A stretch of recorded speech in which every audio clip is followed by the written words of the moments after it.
അപ്പം നമ്മുടെ പ്ലാവല കൊണ്ടുള്ള തിരളിയപ്പം ആയിട്ടുണ്ട്.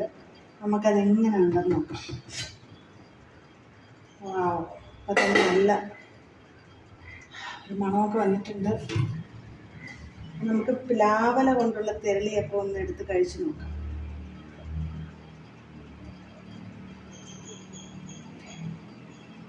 നല്ല ചൂടാണ്. ഇതാണ് പ്ലാവല കൊണ്ടുള്ള തിരളിയപ്പം.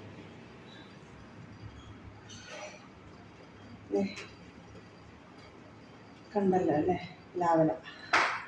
അപ്പോൾ ഞാൻ പ്ലാവല കൊണ്ടാണിത് ഉണ്ടാക്കിയിരിക്കുന്നത്. ഈ തിരളിയപ്പം നമുക്ക് എങ്ങനെയുണ്ട് കണ്ടല്ലോ,